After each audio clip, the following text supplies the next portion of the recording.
Alright, I'm not gonna lie, Chiefs Kingdom, this is the kind of off-season buzz that gets your heart rate up a little. I'm Victor, and right now, we're looking at two very different ways this front office could shake things up. On one side, ESPN has a 1,000-yard rusher, potentially landing in Kansas City to fix a backfield that desperately needs explosion and consistency. On the other side, there's talk about a shocking trade for a true no. One receiver with elite talent, even if his stock just dipped after the playoffs. That's not small stuff, that's identity-changing stuff. Before we dive in, real quick, if you're Chiefs Kingdom like me and you love breaking this stuff down together, help us out. We're pushing to reach 1,200 subscribers, and every single subscription genuinely helps this channel grow. If you're enjoying the content, hit that button and be part of it. Now let's get into it, because what happens next could define what 2026 really looks like in Kansas City. Alright, Chiefs Kingdom, let's really break this down, because this one feels very real. If you watched this team last season, you know the running back situation wasn't just a small issue, it was a real limitation. ESPN analyst Eric Moody is predicting that the Chiefs make a big offseason move and sign Travis ETN Jr. in free agency, a proven 1,000-yard rusher. And honestly, I get why this is gaining traction. Let's look at the reality. Right now, heading into the 2026 offseason, Kansas City barely has bodies in the running back room. On the 90-man roster, only 2 backs are under contract, and only one of them, Brashard Smith, has ever taken an NFL snap. That's not depth. That's a red flag. And then you look at what Moody is pointing out. Travis ETN Jr., 27 years old, former first-round pick out of Clemson. In 3 of his 4 healthy seasons, he's topped 1,000 rushing yards, including 107 yards and 7 touchdowns in 2025. Over his career, he's got 3,798 rushing yards, 25 rushing touchdowns, 168 catches, 1,138 receiving yards, and 32 total touchdowns.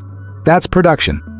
Now compare that to what the Chiefs had last season, a backfield that averaged under 4.0 yards per carry and didn't have a single running back reach 200 receiving yards. That's not the Chiefs' offense we're used to. That's not balance. That's not explosiveness. Etienne brings versatility. He can run between the tackles. He can bounce outside. He can catch passes. And here's the part that really matters. Especially if Isaiah Pacheco and Kareem Hunt both walk in free agency, he's coming off his best pass-blocking season. According to Pro Football Focus, he allowed just 5 total pressures and 0 sacks on 83 pass-blocking reps. That matters when you're protecting Patrick Mahomes.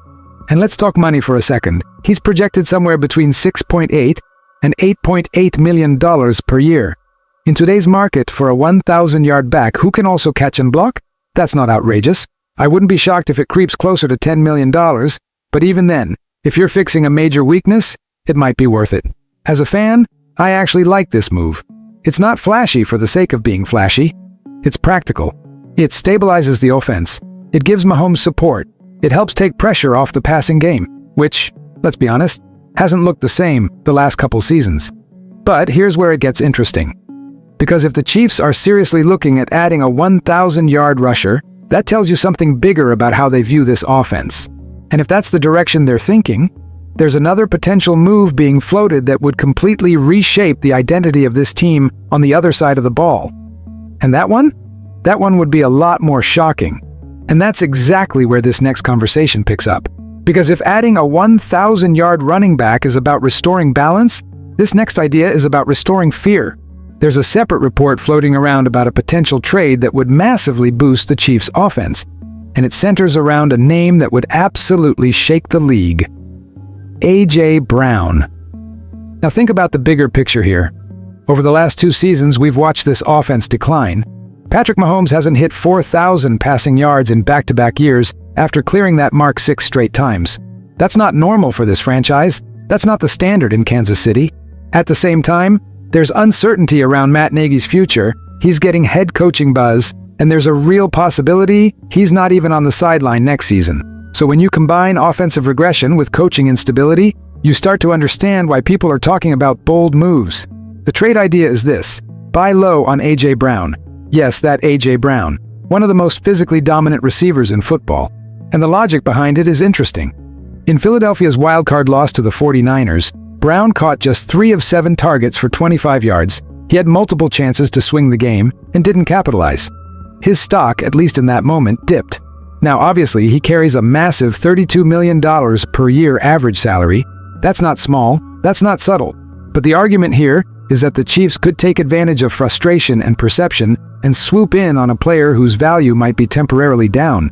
And if you're being honest as a fan, the idea makes sense from a football standpoint. Brown instantly becomes your undisputed #1 receiver, something this team doesn't truly have right now. Rashee Rice has talent, but injuries and off-field issues limit his availability. Xavier Worthy has flashed, but a disappointing sophomore year raises questions. And while both have upside, neither has proven they can consistently dominate the way a true alpha receiver does. A.J. Brown changes coverage. He changes how defenses line up. He changes how Mahomes attacks a defense. His physicality, his catch radius, his ability after the catch, that adds a layer this offense has been missing. And imagine this scenario. You bring in Travis ETN to stabilize and balance the run game. And you add A.J. Brown to re-establish a true WR1 presence. That's not tweaking the offense, that's overhauling it. Now, of course, there are risks. Brown had mental lapses in that playoff game. Andy Reid isn't as lenient as Nick Sirianni. If those same mistakes happen in Kansas City, you better believe accountability will look different. But talent-wise, he's still elite. So what does all of this reveal?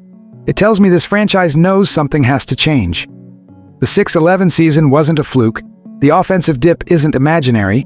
The margin for error around Mahomes is shrinking, and standing still isn't an option.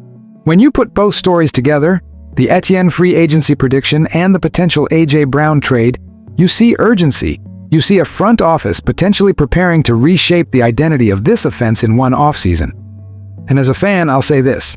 I'd rather see aggressive moves than cautious excuses. This feels decisive. It feels like a crossroads moment. Either the Chiefs reload around Mahomes, or they risk watching that championship window slowly narrow. And I don't know about you, but I'm not ready to accept that window closing just yet. When you step back and look at all of this, it's clear what this moment means for the Chiefs. This isn't a team casually tweaking the roster. This is a franchise staring at the reality of a 6-11 season, and understanding that the standard in Kansas City is championships, not rebuilding years. Whether it's going after a proven 1,000-yard back like Travis ETN, or exploring a bold move for a dominant receiver like A.J. Brown, the message is the same. Standing still is not an option. To me, this feels decisive. It feels like a front office that knows Patrick Mahomes is still in his prime and refuses to waste it. And as a fan, that gives me hope. Not blind hope, but competitive hope. The kind that says, we fell short, but we're not done. This offseason is going to define the direction of this franchise. And honestly, I'm excited to see how aggressive they're willing to be. Now I want to hear from you. If you're running this team, are you going all in? Are you signing Etienne? Are you pulling the trigger on a big-time trade? Drop your thoughts in the comments. Let's talk it out like real Chiefs Nation. And if you enjoy this kind of honest, straight-up Chiefs talk, help us out. We're pushing to reach 1,200 subscribers, and every single subscription gets us closer. If you're rocking with the channel, hit that subscribe button. It really does make a difference. Let's keep building this thing together. Chiefs Kingdom, we're just getting started.